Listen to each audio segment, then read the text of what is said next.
अस्सलाम वालेकुम नाज़रीन किराम, मैं हूं आपका होस्ट अयाज अहमद। नाज़रीन किराम, इमरान खान के पैगाम को आए 12 घंटे हो चुके हैं और इन 12 घंटों के अंदर अहम तरीन और बड़े फैसले कर लिए गए हैं। कल रात को जब इमरान खान का पैगाम उनका ट्विटर हैंडल के ऊपर जारी किया गया तो सबसे पहला झटका उस जज साहब को लगा जो अडयाला जेल के अंदर तोशाखाना 2 केस की समाअत करते हैं। उन्होंने इमरान खान के वकला को बताया कि भाई कल तोशाखाना 2 केस की समाअत नहीं होगी। पहले यह इतला थी कि अब रोजाना की बुनियाद के ऊपर तोशाखाना 2 केस चला करेगा, लेकिन इमरान खान के इस पैगाम के बाद परेशानी बहुत ज्यादा बढ़ गई और उसको मुलतवी कर दिया गया।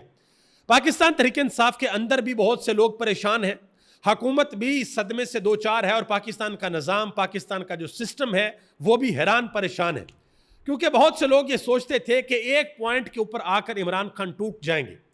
जितना जुल्म इमरान खान के ऊपर किया जा रहा है, जितनी सख्तियां इमरान खान पर, उनकी अहलिया पर, उनकी बहनों पर, उनकी फैमिली के ऊपर की जा रही हैं, उनकी पार्टी के साथ जो किया जा रहा है, उनके कारकुनान को जो सजाएं दी जा रही हैं, इमरान खान डर जाएंगे, पीछे हटेंगे, कॉम्प्रोमाइज करेंगे, माफी मांगेंगे और अपने सर को झुकाकर अडयाला जेल से बाहर निकलेंगे। लेकिन इस पैगाम के बाद इमरान खान ने एक तो वाज़िया तौर पर बता दिया कि सवाल ही पैदा नहीं होता कि मैं अपने सर को झुकाकर निकलूं।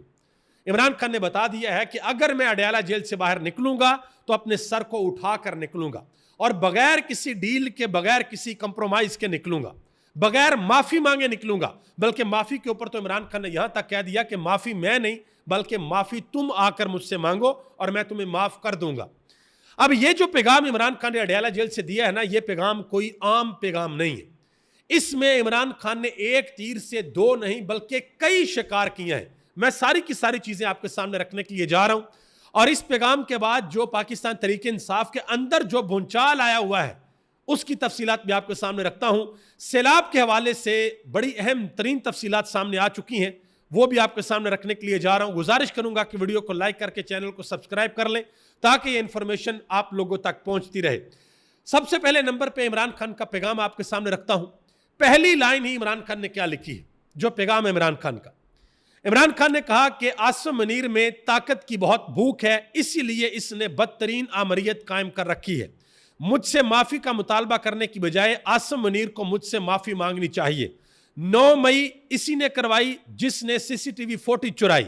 इस वक्त 9 मई आसिम मुनीर की इंश्योरेंस पॉलिसी है। ये इमरान खान के पैगाम का पहला पैराग्राफ है और इस पहले पैराग्राफ के अंदर इमरान खान ने अपनी पार्टी के लोगों को वाज़िया तौर पर बता दिया कि अगर किसी के दिल और दिमाग में दूर दूर तक ये बात है कि मेरे एस्टेब्लिशमेंट के साथ कोई मुज़ाकरात चल रहे हैं, मेरी कोई बातचीत हो रही है, कोई ठंडी हवाएं चल रही हैं, तो ये अपने दिलो दिमाग से ये बात निकाल दे।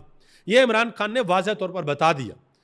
मजीद इमरान खान ने आगे लिखा कि मुल्क में हाइब्रिड सिस्टम नहीं, आसिम मुनीर की डिक्टेटरशिप कायम है, इसीलिए ट्रंप ने शहबाज शरीफ की बजाय आसिम मुनीर को बुलाया। इमरान खान ने कहा कि फस्तायत और जबर में तमाम हदूद पार करते हुए मेरे खानदान के गैर सियासी लोगों को मुसलसल निशाना बनाया जा रहा है। मेरे 2 भांजों शरेस खान और शेर शाह को भी अगवा कर लिया गया, हालांकि उनका सियासत से कोई तल्लक नहीं। मेरा भांजा शरेस खान जो एक बेहतरीन एथलीट है उसे भी उठा लिया गया। मुझे मुकम्मल तौर पर कैद तन्हाई में रखा गया है। 3 माह में मेरी महज 3 मुलाकातें करवाई गई हैं। मेरे वकला और अहले खाना तक से मुलाकात नहीं करवाई गई, रोकी जाती है। यह सब कुछ मुझ पर दबाव डालने के लिए किया जा रहा है। मजीद कहा कि मेरे साथ 8 माह से बुशरा बेगम को भी कैद तन्हाई के अंदर रखा गया है। ऐसा सलूक औरतों के साथ पाकिस्तान की तारीख में कभी नहीं किया गया। याहिया खान ने भी ऐसा नहीं किया। आगे इमरान खान ने कहा कि फैसल वावडा जो एस्टेब्लिशमेंट का तर्जमान है उसने बुशरा बेगम के हवाले से बयान दिए थे कि वो मुझसे अलहदगी इख्तियार कर लेंगी और ये वाकई फैसल वावडा ने कहा था कि वो लोग जो इमरान खान के इतने करीब हैं कि इमरान खान के साए से भी ज्यादा करीब हैं, वो भी इमरान खान को छोड़ जाएंगे और शायद वो भी इमरान खान के बारे में को बहुत बड़े बड़े इंकशाफात करेंगे। और इनडायरेक्टली ये इमरान खान की अहलिया के बारे में कहा गया था, लेकिन ये अंदाजा उनका अभी तक तो भाई मुकम्मल तौर पर गलत साबित हुआ है। मजीद इमरान खान ने कहा कि बुशरा बेगम पर दबाव डाला गया कि मुझसे अलहदगी इख्तियार कर लें, मगर वो मेरे साथ खड़ी रहीं। इससे पहले जब आसिम मुनीर को DGISA के ओहदे से हटाया तो उसने जुल्फी बुखारी के जरिए बुशरा बेगम से राब्ते की कोशिश की, लेकिन उन्होंने इनकार कर दिया। इसीलिए आज उनके साथ ये बदतरीन सलूक किया जा रहा है। उन्हें कैद तन्हाई में रखा गया है। उनको खराब हालात में रखे जाने पर करंट लग चुका है और जख्म आ चुके हैं। उनको इस्तेमाल के लिए गंदा पानी दिया जाता है। इन पर हर तरह का जुल्म जारी है। ये इमरान खान ने बुशरा बीबी के हवाले से बात की, और आगे इमरान खान ने अली अमीन गंडापुर के हवाले से बड़ी अहम बातें की, वो भी आपके सामने रखता हूं। इमरान खान ने कहा कि यह सब कुछ जो करवा रहा है वो आसिम मुनीर करवा रहा है, इसमें ना कोई इखलाकियात है और ना इस्लाम की समझ है। आसिम मुनीर के लिए मेरा पैगाम है कि मुझ पर दबाव बढ़ाने के लिए चाहे मेरे खानदान में से जिस मर्जी को कैद में डाल दो, ना मैं झुकूंगा ना इस जुल्म को कबूल करूंगा। मैं अपनी हकीकी आज़ादी की जद्दोजहद हर हाल में जारी रखूंगा। अब बताएं जी, जो तरीके इंसाफ के अंदर लोग कहते हैं कि जी वो मुज़ाकरात होने चाहिए, ये इमरान खान की टोन मुज़ाकरात वाली लगती है आपको? कि पाकिस्तान के field marshal general Asim Munir का नाम तकरीबन 8 से 9 मरतबा इमरान खान इस पैगाम के अंदर लिया है और डायरेक्टली तनकीद की। इससे पहले भी इमरान खान तनकीद करते रहे, लेकिन ये अपनी पार्टी को इमरान खान ने वाज़ह तौर पर बता दिया कि किसी भूल भुलैया के अंदर मत रहना, किसी वहमो गमान के अंदर मत रहना कि इमरान खान को डील कर लेगा। मजीद नजर आगे आ जाए, इमरान खान ने कहा कि आसिम मुनीर पाकिस्तान के साथ वो कर रहा है जो मोहसिन नकवी ने क्रिकेट के साथ किया। ये इमरान खान ने एक कंपैरिजन बताया। मजीद कहा कि अदलिया तबाह, मीडिया खामोश और पुलिस से ऐसे काम करवाए जा रहे हैं जिससे वो क्रिमिनलाइज हो चुकी है। ऐसा तो यहया खान के दौर के अंदर भी नहीं हुआ था। पुलिस को तहरीक इंसाफ के लोगों के खिलाफ इस्तेमाल किया जा रहा है, जिसकी वजह से मुल्क में जराइम की शरह बढ़ गई है, मुल्क में बेरोजगारी अरूज पर है। SIFC से मुआशरत ठीक नहीं होती बल्कि अवाम के एतमाद और कानून की हुक्मरानी से ठीक होती है। मजीद कहा कि इन चोरों को हम पर मुसल्लत कर दिया गया है जिनकी करप्शन और मनी लॉन्ड्रिंग के सबूत मुझे खुद ISI देती रही है। यह भी कहा कि जो शख्स भी तहरीक इंसाफ को छोड़ देता है उसके सारे केसेस माफ कर दिए जाते हैं। यह भी कहा कि जब भी डिक्टेटरशिप आती है जजिस को साथ मिलाकर ही निज़ाम पर काबज होती है। इस वक्त बेज़मीर जजिस की वजह से पाकिस्तान में कानून की हुक्मरानी मुकम्मल तौर पर ख़त्म हो चुकी है। 26वीं आईनी तरमीम के बाद अदलिया बिल्कुल गुलाम बन चुकी है। बेज़मीर जजिस इंसानी हकूक़ की पामाली के खिलाफ एक्शन नहीं ले रहे। अगर हमारे जजिस ज़मीर के साथ काम करते तो पाकिस्तान के लोगों को इंसाफ देते। उनको अगर खौफ होता कि यौम महशर अल्लाह को हिसाब देना है तो जो ये जुल्म हो रहा है ये जुल्म कभी ना होता। इस जुल्म और नाइंसाफ़ी में ये बेज़मीर जजिस बराबर के मुजरम है। ये इमरान खान ने पाकिस्तान की अदलिया के बारे में कहा है। चीफ जस्टिस भी इसमें शामिल हैं, चाहे वो हाई कोर्ट्स के चीफ जस्टिस हों, सुप्रीम कोर्ट के हों, सारे के सारे जजेस शामिल हैं। ये सब कुछ आपके सामने हो रहा है, आपको समझ नहीं आ रही कि क्या हो रहा है। आप भी इसके अंदर बराबर के शरीक हैं। ये था पहला हिस्सा इमरान खान के पैगाम का। अब जरा आ जाए दूसरा हिस्सा, वो इससे भी ज्यादा इंटरेस्टिंग है। इमरान खान ने कहा कि अली अमीन गंडापुर को सुप्रीम कोर्ट जाकर मुझसे मुलाकात की इजाजत मांगनी चाहिए। अब ये इमरान खान अंदर से कह रहे हैं, खुद नहीं दिल करता उनका मिलने को। भाई इमरान खान कह रहे हैं कि जाओ सुप्रीम कोर्ट जाकर मुझसे मुलाकात की इजाजत मांगो। मजीद कहा कि इससे पहले बजट पर भी मुझसे मुशावरत और मुलाकात नहीं की गई। अली अमीन को आकर मुझे सूबे की गवर्नेंस और अमन अमान और दीगर अहम अमूर पर ब्रीफिंग देनी है कि आओ और आकर मुझे ब्रीफिंग दो, जिसके लिए सुप्रीम कोर्ट समेत हर फोरम पर भरपूर कोशिश करनी चाहिए। फिर कहा कि मैं दोबारा तईद करता हूं कि खैबर पख्तूनख्वा हुकूमत वफाक की जानब से अपने ही शहरियों पर होने वाले मिलिट्री ऑपरेशन और ड्रोन हमलों के खिलाफ भरपूर स्टैंड ले। खैबर पख्तूनख्वा और कबायली इलाकों में हमारे दौर में अमन आ चुका था और हमारे दौर में कोई ड्रोन हमला नहीं हुआ था। अब वहां हालात जानबूझकर खराब किए जा रहे हैं ताकि वाहद अवामी मैंडेट वाली पार्टी को कमजोर किया जा सके। यह भी कहा कि खैबर पख्तूनख्वा और कबायली इलाकों में ऑपरेशन मसले का हल नहीं है। वहां के मसाइल मुकामी नुमाइंदों की मदद से बातचीत के जरिए हल होने चाहिए। ड्रोन हमलों और फौजी ऑपरेशन से दहशतगर्दी बढ़ती है। इन ऑपरेशन को ना ही अवाम की हमायत हासिल है और ना ही अवामी नुमाइंदों की और ना ही सियासी जमातों की, तो ऐसा ऑपरेशन कैसे कामयाब हो सकता है। यह भी कहा कि अफगान मुहाजिरीन के साथ जो सलूक किया गया इस पर मैं शर्मिंदा हूं। वो हमारे मुसलमान भाई हैं, यहाँ पर पनाह लिए हुए थे, उन्हें ऐसे धक्के मारकर मुल्क से निकालना इस्लामी रवायात और इंसानियत के खिलाफ है। यह भी कहा कि फैसलाबाद की अदालत की जानब से एक झूठे केस में हमारे 75 मेंबरान और कारकुनान को सजाएं दी गई। इस जुल्म के निज़ाम को मजीद नंगा कर रही हैं ये सजाएं। यह भी कहा कि हम सब को इस जुल्म के खिलाफ इकट्ठे होकर खड़ा होना है। जब हम मिलकर मुकाबला करेंगे तो फतह हमारा मुकद्दर बनेगी। यह भी कहा कि मेरी राय में 9 मई केसेस में झूठे इल्जामात पर दी गई सजाओं के जरिए खाली कराई गई सीटों पर ज़िमनी इंतखाबात में हिस्सा लेना इन झूठी सजाओं को जायज़ और तस्लीम करने के मुतरादफ होगा। इसलिए पार्टी इस मामले पर गौर करके हतमी फैसले के लिए कल दोबारा अपनी तजावीज़ मेरे पास लेकर आए। हमाद अजहर का हल्का मियाँ अजहर साहब की वफात के बाद खाली हुआ है, उस सीट पर हम इलेक्शन लड़ेंगे। अब यहां पे इमरान खान ने एक बड़ी जबरदस्त किस्म की बात की। देखिए, इमरान खान ने अंदर से ये नहीं कहा कि मैं जो हुक्म दे रहा हूं वही करो। इमरान खान ने कहा जाकर पार्टी इसके ऊपर गौर व फिक्र करे और फिर जो है वो सिफारिशात लेकर मेरे पास आए, फिर मैं फैसला करूंगा।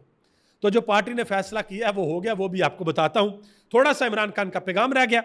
इमरान खान ने आखिर में कहा कि जो जुल्म और फस्तायत इस वक्त पूरे मुल्क में जारी है, इसके खिलाफ पेशावर में एक ग्रैंड जलसा किया जाएगा जिसकी तारीख का ऐलान पार्टी करेगी। तो यह पेशावर के अंदर एक अहम तरीन और बड़ा जलसा होने के लिए जा रहा है। यह भी कहा कि खैबर पख्तूनख्वा और गिलगित बल्तिस्तान में सैलाब ने शदीद तबाही मचाई और सैकड़ों कीमती जानों के नुकसान के साथ लाखों अफराद मुतासर हुए। मैंने इसी माहौलियाती तब्दीली के मुकाबले के लिए बिलियन ट्री जैसे मंसूबे शुरू किए थे। इसी तरह के मंसूबे ही हमारे माहौल को बचा सकते हैं, वरना हम हर साल तबाही ही देखेंगे। ये सारे का सारा इमरान खान का पैगाम था जो मनोअन मैंने आप तक पहुंचा दिया है। ठीक है जी, अब जरा आगे आ जाए। पाकिस्तान तहरीक इंसाफ की जो सियासी कमेटी है उनकी हुई आपस में मीटिंग। ठीक है जी, जो इमरान खान ने अंदर से जरा हलाया इनको, और जो अलामिया जारी किया गया वो जरा आप देख लें।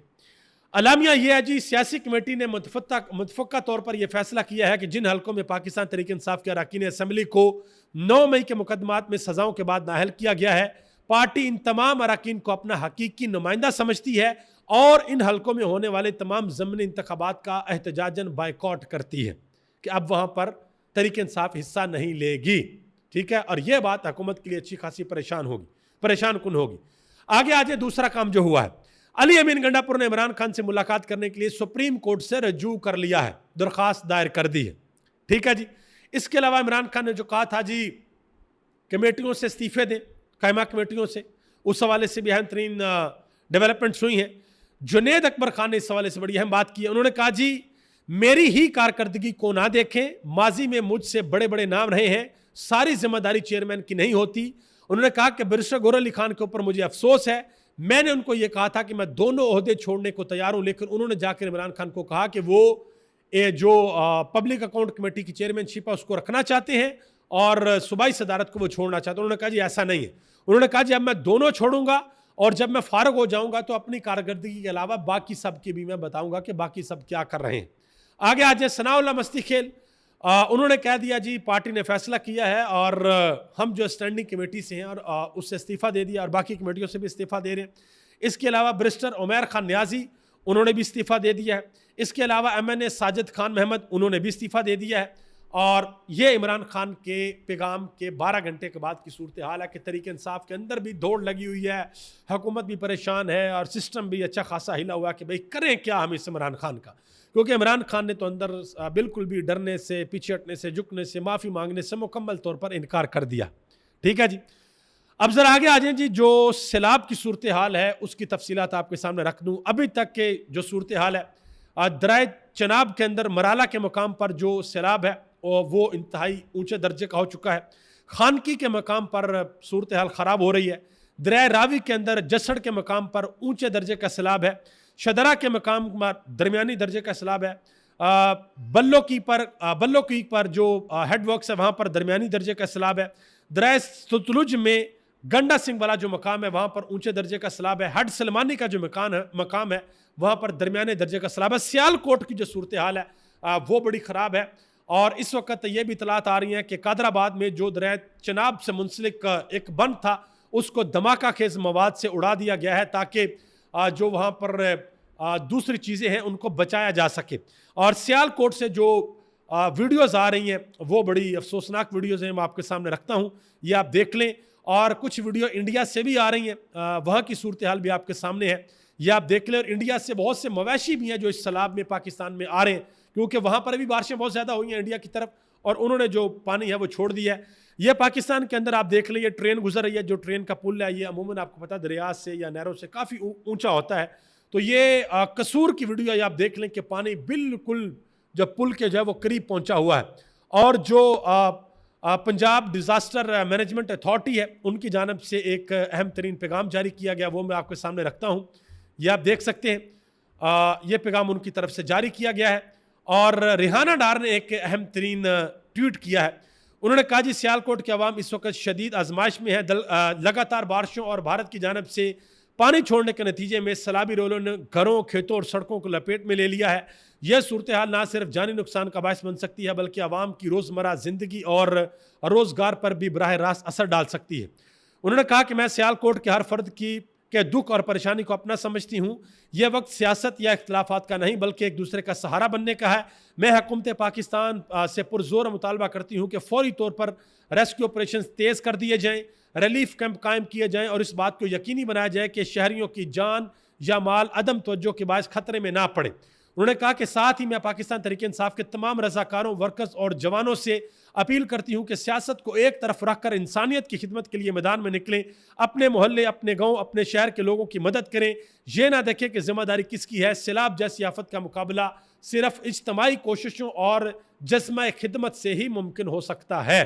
ये उन्होंने अहम तरीन पैगाम जारी किया है। ये तस्वीर देख लें आप, ये दरबार साहब करतारपुर की है, वो सारे का सारा डूबा हुआ है। नारवाल का इलाका पीछे जसड़ तक, पीछे शकरगढ़ का इलाका, कसूर का इलाका, वो जो इधर से जम्मू कश्मीर से जो हमें इलाके लगते हैं, तो उन जगहों पर जो पानी है वो इस वक्त बहुत ज़्यादा है। दुआ करें अल्लाह ताला अपना ख़ास फजल और करम फरमाए, लोगों को अल्लाह पाक अपने हिफ्ज़ ईमान के अंदर रखे और अल्लाह ताला हमें इस आफत से महफूज फरमाए। अभी तक इतना ही। आप सबका बहुत बहुत शुक्रिया। पाकिस्तान जिंदाबाद, पाकिस्तान के करोड़ों अवाम पाइंदाबाद।